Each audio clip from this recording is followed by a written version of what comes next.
Everyone, welcome to my YouTube channel. आज के इस वीडियो में हम पढ़ने वाले हैं क्लास 12th हिस्ट्री का chapter that is Bhakti Sufi traditions, changes in religious beliefs and devotional text. तो यहाँ पर जो है हम भक्ति ट्रेडिशन और सूफी ट्रेडिशंस के बारे में पढ़ने वाले हैं।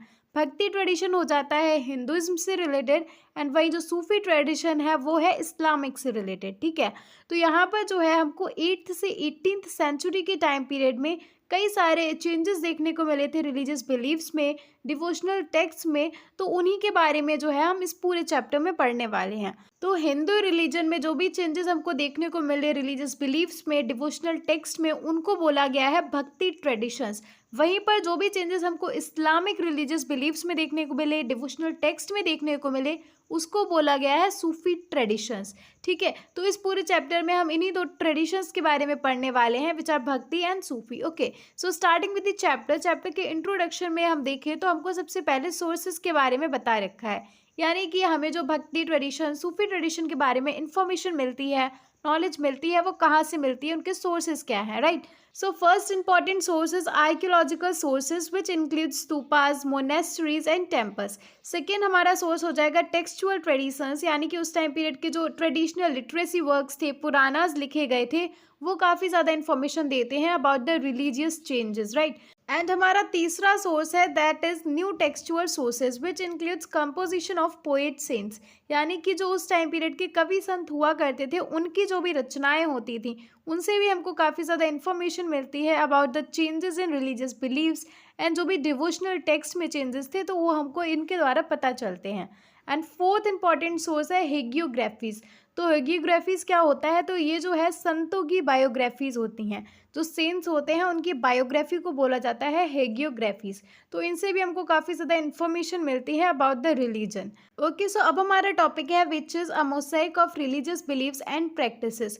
तो मोसेक का मतलब अगर हम सिंपल वर्ड्स में देखें तो वो होता है वेराइटी या फिर डाइवर्सिटी। ओके, तो यहाँ पर जो है हमको बता रखा है कि इस टाइम पीरियड पे जो है ब्राह्मणिकल आइडियाज़ बहुत ही ज़्यादा स्प्रेड हो रहे थे। ब्राह्मणिकल आइडियाज़ यानी कि जो ब्राह्मण्स के व्यूज़ थे रिलीजन को लेकर, वो बहुत ही ज़्यादा स्प्रेड हो रहे थे एंड इनको जो है पुरानी टेक्स्ट में लिखा गया था बहुत ही ज़्यादा सिंपल लैंग्वेजेस में, राइट। क्योंकि इससे पहले जो टेक्स्ट में लिखा गया था वो बहुत ही ज़्यादा हार्ड संस्कृत लैंग्वेज में लिखा गया था, बट अब जो है उनको सिंपल लैंग्वेजेस में लिखा जाने लगा ताकि जो बाकी की सोशल कैटेगरीज हैं वो भी उसको ईजिली पढ़ सकें और समझ सकें।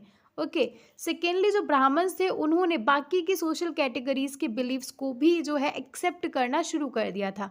अब beliefs of other social categories से यहाँ पर क्या मतलब है, तो देखो यहाँ पर हमको दो एग्जांपल्स गिवन है, जैसे कि first example is image of local deity in Puri Orissa recognised as Jagannath और विष्णु, यानी कि एक लोकल डेटी की जो इमेज थी उसको रिकॉग्नाइज किया था एज जगन्नाथ, जो कि एक विष्णु का ही अवतार माना जाता है, राइट। और ऐसा कहाँ पर है, ये पूरी उड़ीसा में। ठीक है, तो ये हमको एक एग्जांपल दे रखा है कि इस टाइप के जो है बिलीव्स रहा करते थे बाकी की सोशल कैटेगरीज के, है ना।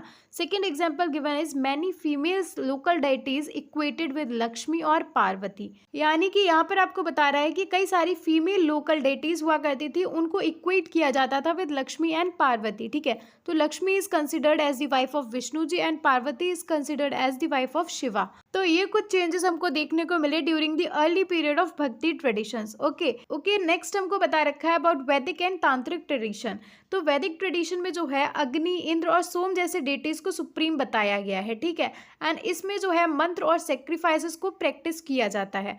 वहीं पर जो तांत्रिक ट्रेडिशन है इसमें जो है गॉडेसेस आर वर्शिप्ड, यानी कि यहाँ पर देवियों की जो है पूजा होती है और इसमें जो है कास्ट डिफरेंसेस को बिल्कुल भी एक्सेप्ट नहीं किया जाता है, इस चीज़ को इग्नोर किया जाता है। एंड ऑल्सो जो वेदों की अथॉरिटी है इसको भी इग्नोर किया जाता है। एंड इस ट्रेडिशन में जो है विष्णु जी और शिव जी को as a supreme god project किया जाता है। ठीक है, तो this was about Vedic tradition and tantric tradition. Next अब हमको बात करनी है अबाउट भक्ति movement.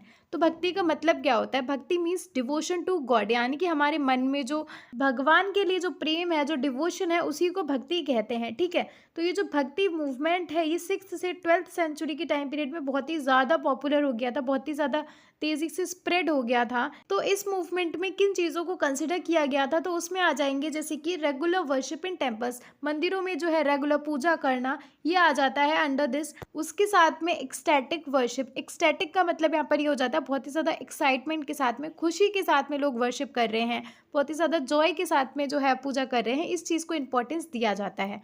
And next is singing and chanting of devotional songs, यानी कि जो भजन होते हैं, भक्ति भाव वाले जो सॉन्ग्स हैं उनको गाना, उनका भजन करना। इसी के साथ में हमको भक्ति मूवमेंट में पोएट सेंट्स देखने को मिलते हैं। पोएट सेंट्स यानी कि जो कवि संत हुआ करते थे, वो अलग अलग जगहों पर जो है डिवोशनल सॉन्ग्स गा रहे हैं, भक्ति का प्रचार कर रहे हैं, तो वो हमको देखने को मिलते हैं। एंड अलॉन्ग विद दैट हमको वुमेन और लोअर कास्ट के लोग भी पार्टिसिपेट करते नजर आते हैं, यानी कि वुमेन्स ने और लोअर कास्ट के लोगों ने भी इस मूवमेंट में पार्टिसिपेट किया था। ठीक है, अब हमको जो है यहाँ पर दो कैटेगरीज बताई गई हैं भक्ति की, विच आर सगुन भक्ति एंड निर्गुण भक्ति। ठीक है, अब इन दोनों में डिफरेंस क्या है, तो देखो सगुन भक्ति में क्या होता है, जो डिवोटी होता है, जो वर्शिपर होता है, वो कोई स्पेसिफिक डेटी की पूजा करता है, यानी कि कोई पर्टिकुलर देवी देवता है उसकी पूजा करता है।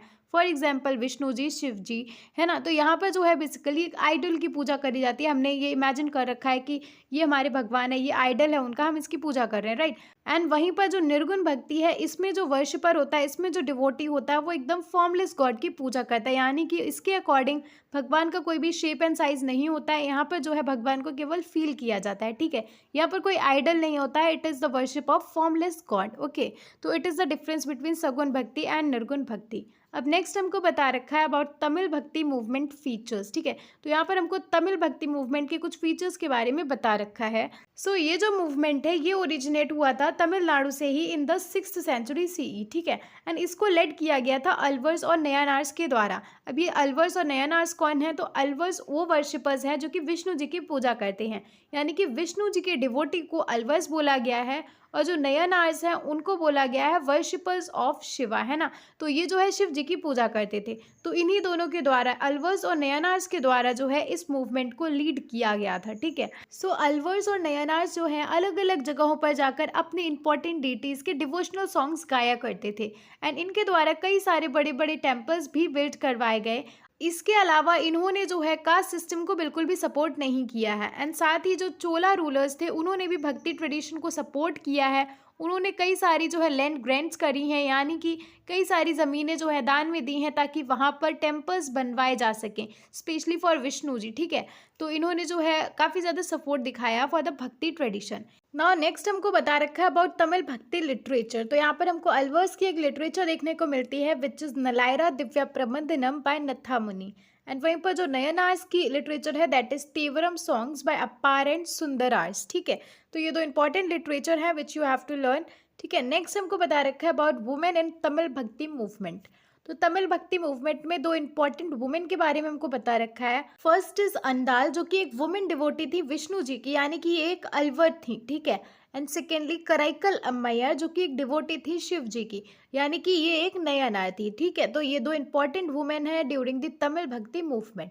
नाउ नेक्स्ट हमको बता रखा है अबाउट भक्ति मूवमेंट इन कर्नाटका। तो कर्नाटका में जो भक्ति मूवमेंट हुआ था उसी को बोला गया है वीरशैव ट्रेडिशन या फिर वीरशैव मूवमेंट। ठीक है, इसमें जिन भी लोगों ने पार्टिसिपेट किया था उन्हीं को जो है वीरशैवास कहा गया है, who are also known as Lingayats. तो लिंगयत्स का मतलब हो जाता है those who wore the lingas, यानी कि ये लोग जो है शिवलिंग को पहनते थे अपने गले में। ठीक है, एंड ये जो लोग थे ये शिव जी की पूजा करते थे शिवलिंग के फॉर्म में ही। ठीक है, एंड इन्होंने जो है जैसे कि अभी मैंने बताया, ये लोग जो है शिवलिंग को पहनते थे अपने गले में इन अ सिल्वर केस, राइट। साथ ही इस मूवमेंट के जितने भी पार्टिसिपेंट्स थे वो कास्ट सिस्टम और पोल्यूशन के अगेंस्ट थे, यानी कि वो कास्ट सिस्टम में बिलीव नहीं करते थे और पोल्यूशन यानी कि अनटचेबिलिटी को भी जो है नहीं मानते थे। एंड इन लोगों ने जो है पोस्ट प्यूबर्टी मैरिज को इनकरेज किया एंड विडो मैरिज को भी इनकरेज किया, यानी कि पोस्ट प्यूबर्टी यानी कि आफ्टर द प्यूबर्टी जो है वुमेन की शादी कराई जाए, एंड साथ ही जो विडोज हो जाती हैं उनकी भी वापस से शादी कराई जाए, इस चीज़ को इन्होंने इनकरेज किया था। जो लिंगायत्स मूवमेंट था इसको लीड किया गया था बासवन्ना के द्वारा during the time period of 1106 to 68। ठीक है, अब ये बासवन्ना कौन थे, तो इनिशियली एक जैना थे और इसी के साथ में कलाचुरी रूलर के एक मिनिस्टर थे, एंड लेटर ऑन ये एक नयनार बन गए थे, यानी कि he became a devotee of Shiva, right. So यहाँ पर हमारा भक्ति ट्रेडिशन वाला पार्ट कंप्लीट हो गया है। अब हम स्टडी करेंगे अबाउट सूफी ट्रेडिशन, राइट। सो अब हमारा टॉपिक है Islamic tradition in north India. तो यहाँ पर जो है 711 में अरब के जनरल मोहम्मद काजिम ने सिंध को कन्क्वेर कर लिया था। ठीक है, एंड 1206 में तुर्क्स और अफगान्स के द्वारा दिल्ली सल्तनत को स्टैब्लिश किया गया था। ठीक है, अभी जो भी मुस्लिम रूलर्स हुआ करते थे उनको गाइड किसके द्वारा किया जाता था, तो मुस्लिम रूलर्स को गाइड करते थे उलामास। उलामास कौन है? तो उलामास वो स्कॉलर्स हुआ करते थे जो कि इस्लामिक स्टडीज करते थे, ठीक है। अब एडमिनिस्ट्रेशन की बात करें तो वो होता था शारिया लॉ के अकॉर्डिंग, ठीक है। शारिया जो है एक इस्लामिक लॉ है जो कि कुरान और हदीथ पर बेस्ड है, ठीक है। अब क्योंकि हमको पता है यहाँ पर जो है मुस्लिम रूल था, मुस्लिम रूलर्स हुआ करते थे, तो वो जो है एडमिनिस्ट्रेशन को फंक्शन करते थे according to the Islamic law called sharia, ठीक है। अब इसी टाइम पीरियड पे हमको एक नया क्लास डेवलप होते हुए नजर आता है इंडिया में, that is known as dhimmi. जिम्मी जो है ऐसे लोगों का ग्रुप था जो कि नॉन मुस्लिम लोग थे लेकिन मुस्लिम रूलरशिप में रह रहे थे, ठीक है। तो ये जो जिम्मीज हुआ करते थे, नॉन मुस्लिम लोग हुआ करते थे, इनको एक टैक्स पे करना पड़ता था which is called as jizya, right. Also हमको कई बार देखने को मिलता है कि कई सारे मुस्लिम रूलर्स ऐसे भी थे जिन्होंने जिम्मीज का काफ़ी ज़्यादा सपोर्ट दिखाया है, काफ़ी ज़्यादा रिस्पेक्ट दिखाई है। फॉर एग्जाम्पल हमको देखने को मिलता है कि जो अकबर थे उन्होंने इस टैक्स को भी एबॉलिश कर दिया था। सो वी गेट टू सी कई बार ऐसे रूलर्स हमको देखने को मिले जिन्होंने काफ़ी ज़्यादा सपोर्ट दिखाया है towards the non Muslim people, okay. So अब हम पढ़ेंगे अबाउट 5 पिलर्स ऑफ इस्लाम, जिसमें सबसे पहला है शहादा, जिसका मतलब ये हो जाता है कि there is only one god जिनका नेम है अल्लाह एंड प्रॉफिट मोहम्मद जो है वो उनके मैसेंजर हैं। सेकेंड है नमाज यानी कि प्रेयर्स ऑफर करना।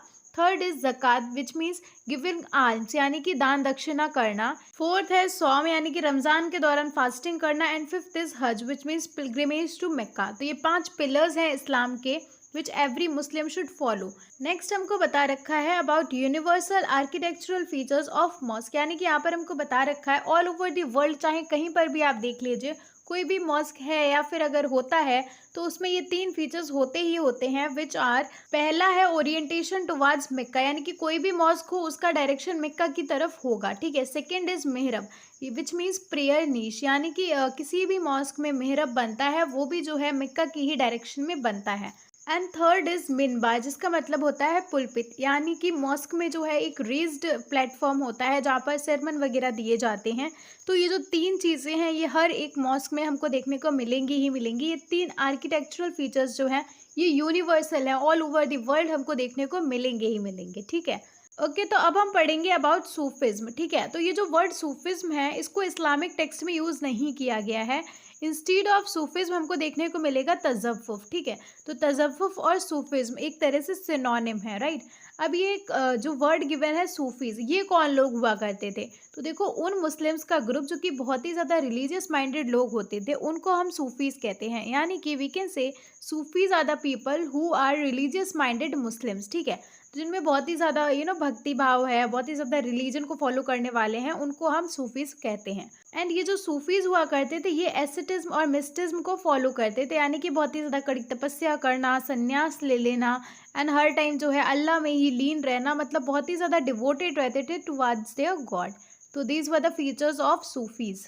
सो ये जो सूफीज़ में मूवमेंट स्टार्ट किया गया सूफीज़ के द्वारा, इसको स्टार्ट किया गया to protest against caliphate. Caliphate जो है एक रिलीजियस और पॉलिटिकल इंस्टीट्यूशन है जो कि बहुत ही ज़्यादा मटीरियलिस्टिक हो रहा था, बहुत ही ज़्यादा लालच दिखा रहा था as it wants to acquire wealth, ठीक है।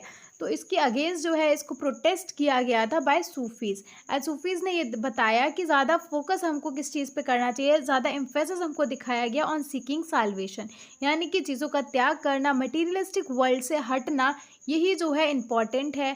उन्होंने बताया कि intense devotion and love for God is important, यानी कि हमको जो है भगवान के प्रति, अल्लाह के प्रति बहुत ही ज़्यादा डिवोशन और प्रेम दिखाना इज़ इम्पॉर्टेंट, इस चीज़ की इंपॉर्टेंस दी गई, ठीक है।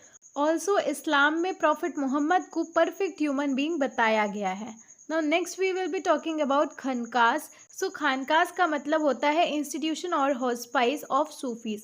हम सिंपल वर्ड्स में कह सकते हैं जो सूफीज़ के आश्रम वगैरह हुआ करते थे उनको खानकास कहा जाता है, ठीक है ना। हमको नेक्स्ट कुछ इंपॉर्टेंट टर्म्स के बारे में बता रखा है रिलेटेड टू खानकास, जैसे कि फर्स्ट इज शेख।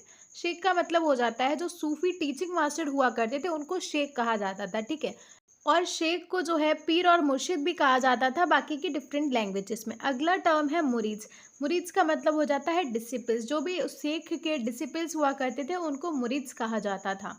अगला टर्म है खलीफा। खलीफा का मतलब होता है सक्सेसर, यानी कि जो भी सूफी टीचिंग मास्टर हुआ करते थे उनके बाद जो उनके सक्सेसर्स होते थे उनको खलीफा कहा जाता था।